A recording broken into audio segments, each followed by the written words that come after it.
Imagine standing on ground that whispers tales from the dawn of a nation, a place where echoes of ancient prayers and pivotal historical moments still linger in the very air you breathe. We journey today to ancient Shiloh, a name that resonates with profound significance for those familiar with the biblical narrative. This isn't merely a dot on an old map. It's a vibrant testament to a past that shaped faiths and civilizations. For centuries, this was the spiritual nucleus of the Israelite tribes, the location chosen by Joshua to apportion the Promised Land, the sacred space where a barren Hannah beseeched God for a son who would become the prophet Samuel, and crucially, the hallowed ground where the Tabernacle, the portable sanctuary housing the Ark of the Covenant, representing God's tangible presence, found its home for nearly 400 remarkable years. It's one thing to read these accounts on parchment or screen. It's an entirely different, deeply visceral experience to connect with tangible remnants of that distant epoch, to feel the grit of history beneath your fingertips. And here, in the undulating hills of biblical Israel, the sacred scriptures are not just stories. They are being unearthed, layer by painstaking layer, offering astonishing affirmations of narratives long held dear. The ongoing archaeological endeavors at Shiloh are yielding discoveries that are more than just academically exciting. They are profoundly moving, forging an undeniable link between ancient text and tangible reality. Dear viewers, before continuing this video, we kindly ask you to like and subscribe to our channel. Also, if you want to receive notifications about new video releases, please hit the bell icon. Thank you for your understanding. Now, picture this. Beneath the sun-drenched soil of Shiloh lies a silent, compacted chronicle of its sacred past. Archaeologists speak of an almost unbelievable density of material evidence awaiting their careful hands. We're talking about vast quantities of bone, piled stratum upon stratum, an organic archive preserved for millennia. The microstratigraphy in this specific area, the meticulous study of these infinitesimally thin layers of deposit, reveals a narrative of continuous activity, of offerings and life unfolding over an extensive duration, precisely as the biblical timelines suggest. And what kinds of bones are emerging from the earth? The remains predominantly speak of sheep, goats, and cattle, animals central to the sacrificial system detailed in the scriptures. But there's a compelling peculiarity within this ancient ossuary, a striking, disproportionate representation of bones hailing from the right side of these animals. This isn't a casual detail. It's a clue that resonates with ancient priestly traditions. The biblical record first illuminates Shiloh in the book of Joshua, chapter 18, verse 1. Then the whole congregation of the sons of Israel assembled themselves at Shiloh and set up the tent of meeting there, and the land was subdued before them. This verse establishes Shiloh not merely as a settlement, but as the paramount center for Israelite worship and governance for an astonishing period, calculated by scholars to be approximately 369 years. It was here, within the sacred precincts of the Tabernacle, that the spiritual heart of a fledgling nation beat strongest. Fast forward to recent times, and the echoes of this distant era are being meticulously coaxed from the earth. In 2019, CBN News reporter Chris Mitchell experienced the unfolding narrative firsthand, joining Dr. Scott Stripling, the dedicated director of the excavation project for the Associates for Biblical Research, on site. What they have progressively unearthed through successive excavation seasons has sent ripples of awe through both scholarly circles and communities of faith worldwide. When Dr. Stripling and his international team of archaeologists and volunteers first embarked on their ambitious endeavor at Shiloh, they were guided by informed hypotheses and tantalizing speculations. The historical and biblical significance of the site was undeniable, strongly suggesting that monumental structures, the very backdrops to the dramatic events chronicled in Scripture, lay concealed just beneath the surface, awaiting rediscovery. With each passing year, as the team meticulously peeled back the layers of time, clearing away centuries of accumulated earth and debris. These initial theories began to crystallize, transforming into compelling, evidence-backed assertions. The dust of millennia was slowly giving way to tangible proof. Among the most electrifying finds to emerge from the Shiloh soil is a substantial edifice that Dr. Stripling and his team now confidently identify as the principal gate complex of ancient Shiloh.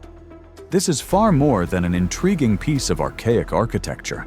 Its discovery forges a poignant and direct connection to one of the more tragic and dramatic episodes recounted in the Bible: the demise of Eli, the high priest.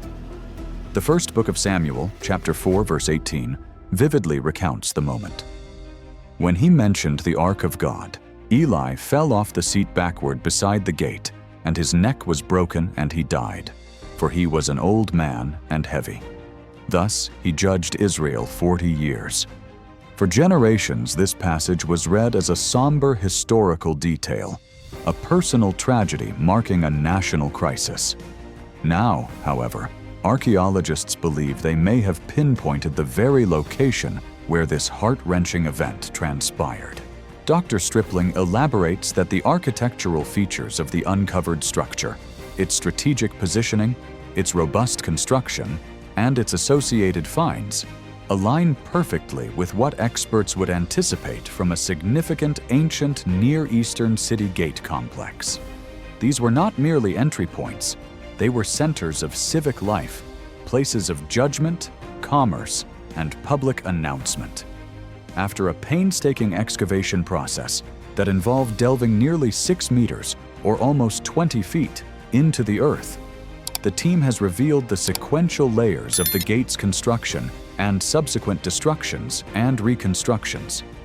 This stratified history, embedded in stone and soil, provides a remarkable corroboration of the biblical text, offering a silent yet eloquent testimony to the events that unfolded there. The weight of history in that specific spot is palpable. Yet perhaps the discovery that resonates most profoundly on a spiritual level is the unearthing of a large, clearly defined rectangular foundation, a structure whose dimensions and orientation bear an uncanny resemblance to the biblical descriptions of the Tabernacle. While Dr. Stripling, adhering to rigorous academic caution, refrains from proclaiming absolute, irrefutable certainty, the accumulation of circumstantial details is incredibly persuasive. The edifice is meticulously oriented along an east-west axis, precisely as the Tabernacle is described in the Book of Exodus. Furthermore, its foundational footprint appears to adhere closely to the specified 2-to-1 length-to-width ratio, a distinctive architectural signature detailed in the biblical blueprints. This structure also exhibits clear evidence of an internal division, comprising a larger outer chamber, analogous to the holy place, and a smaller, more secluded inner chamber, corresponding to the most holy place, or the Holy of Holies. The Book of Exodus, chapter 26, verses 33 and 34, instructs, "And you shall hang up the veil from the clasps, and bring the ark of the testimony in there, within the veil, and the veil shall serve for you as a partition between the holy place and the most holy place. You shall put the mercy seat on the ark of the testimony in the most holy place." What the archaeological team believes they have found on the ground appears to be a striking material echo of these ancient sacred instructions. Imagine the profound sense of awe. Standing on what is potentially the very stone wall that once delineated the boundary of the Holy of Holies, the chamber that housed the Ark of the Covenant. It was into this incredibly evocative space that Dr. Stripling invited Chris Mitchell to contemplate the possibility of standing where the Ark itself may have once rested. "It gives me chills," Mitchell confessed, his voice filled with reverence as he surveyed the ancient stones. For Dr. Stripling, the experience is a convergence of his professional calling and his personal faith. As a scholar, he shared, I'm amazed by the precision and the preservation. But as a Christian, I feel like I'm standing on holy ground. For Dr. Stripling, his dedicated team, and countless observers around the world, the work at Shiloh transcends the mere recovery of ancient ruins or the cataloging of dusty artifacts. It represents a profound endeavor to connect with, and in many ways, affirm the historical reliability of the scriptures through tangible, physical evidence. Each carefully uncovered wall, every pottery sherd meticulously brushed clean, each distinct layer of occupational debris tells a fragment of a larger story, and with remarkable consistency, the narrative emerging from the earth aligns with the accounts preserved within the Bible. As Dr. Stripling eloquently expressed, God did something in history. He recorded it for us in the Bible, and we are finding the evidence of it here. This sentiment underscores the deep conviction that drives the project forward. In an age where faith is often questioned, and some are taught to view the Bible as a collection of myths, symbolic allegories, or legends divorced from verifiable history, archaeology provides a potent counter-narrative. Shiloh is rapidly ascending as one of the most compelling showcases of how rigorous historical science and deeply held biblical truth can not only coexist, but mutually illuminate one another, hand in hand. One of the most unexpected and indeed astonishing discoveries at Shiloh doesn't pertain to monumental architecture, but to what lies in the earth surrounding these sacred structures. Just a brief stroll from the perimeter of the suspected Tabernacle platform, archaeologists have identified a truly vast deposit of animal bones, an immense accumulation, with layers upon layers of these faunal remains meticulously preserved across the intervening millennia. Why is this discovery so critically important? Its significance skyrockets when considered in light of the detailed biblical descriptions of the priestly duties at the Tabernacle, which centrally involved the performance of animal sacrifices as a means of atonement for sin and for fellowship offerings. These sacrificial rituals were anything but random or haphazard. They adhered to an exceedingly specific and divinely ordained pattern. This divine protocol dictated which animals were acceptable, how they were to be offered, and crucially, which specific portions of the animal were to be burned on the altar, which parts were to be eaten by the worshippers in communal meals, and which were designated as the share for the officiating priests. The book of Leviticus, chapter 7, verse 32, for instance, explicitly states, "The right thigh you shall give to the priest as a contribution from the sacrifices of your peace offerings." It is this very specificity that makes the findings of Dr.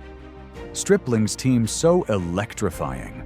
Within the extensive bone assemblage recovered from Shiloh, they have identified a striking and statistically significant anomaly: an overwhelming preponderance of bones derived from the right side of the sacrificed animals. This includes right-sided jawbones, right limbs, and other portions consistently from the animal's right. If this were merely a refuse pit for ordinary domestic waste, or a random accumulation of animal remains, one would naturally expect to find a roughly equal distribution of left and right-sided bones. That, however, is emphatically not what the team is observing. The priests are the ones who lived and officiated here at Shiloh, Dr. Stripling explained, connecting the archaeological data directly to the ancient texts. And the book of Leviticus explicitly informs us that the right side of the animal, specifically choice portions like the thigh, was designated as the priest's portion. The implication is staggering. They are not merely excavating discarded bones. As Dr. Stripling memorably put it, "We're digging scripture." The very dietary patterns and ritualistic practices of the ancient Israelite priesthood appear to be imprinted in the archaeological record. As the Mediterranean sun begins to dip below the horizon, casting long shadows across the excavation squares, the resonant blast of a shofar, a ram's horn, often marks the close of the day's intensive digging. It's a sound imbued with ancient symbolism, a poignant auditory link that echoes the timeless rhythms of Israel's faith and history, resonating across the same hills where similar sounds would have marked sacred occasions thousands of years ago. But the cessation of daily labor does not signify an end to the quest. The work at Shiloh is profoundly, tantalizingly, far from complete. Dr. Stripling and his international team are resolute in their plans to return, season after season, to continue their meticulous descent deeper into the layers of the past, to patiently uncover more of Shiloh's long-held secrets. As Chris Mitchell surveyed the sprawling archaeological site, he keenly observed that directly beneath his feet, and stretching out in every direction, lies an entire, almost unimaginable world, still untouched by the archaeologist's trowel. A solid, dense stratum composed of bones, pottery, tools, and the remnants of structures, all just waiting to be meticulously uncovered and to tell their stories. "This is what we do," affirmed Dr. Stripling, his words conveying both a passion and a deep sense of purpose. "We don't just walk the Bible, we dig the Bible, and dig they will, with unwavering dedication. With every carefully turned stone, with every fragment of bone tenderly recovered from the earth, the multifaceted stories of the Bible, the narratives of faith, covenant, failure, and divine presence are rendered with ever-increasing clarity, becoming more vivid, more tangible, and for many, more undeniably rooted in historical reality."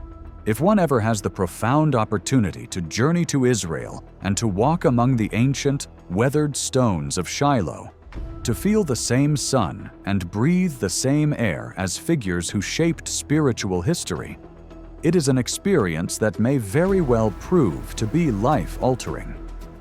There is an undeniable, almost electric power in standing in the precise geographical locations where seminal biblical events unfolded, where real individuals, priests, prophets, and ordinary people, prayed with fervent hearts, offered sacrifices in accordance with ancient rites, rejoiced in times of blessing, and wept before the Lord in moments of trial and supplication. And thanks to the diligent, often arduous work of archaeology, these foundational stories are not irretrievably lost to the mists of time. They endure, preserved in the enduring testimony of stone, embedded within the patient soil, and articulated in the sacred scripture. As the Apostle Paul reminded believers in Romans 15:4, "For everything that was written in the past was written to teach us, so that through the endurance taught in the scriptures and the encouragement they provide, we might have hope." Ancient Shiloh, it seems, is still whispering its potent stories, tales of faith and encounter from the very heart of the Bible. And through the persistent, faithful labor of archaeologists, scholars, and believers working in unison, those ancient whispers are progressively amplifying, becoming a resounding shout. A shout that declares across the ages that the narratives of the Bible are deeply anchored in the soil of history. Dear viewers, before continuing this video, we kindly ask you to like and subscribe to our channel. Also, if you want to receive notifications about new video releases, please hit the bell icon. Thank you for your understanding.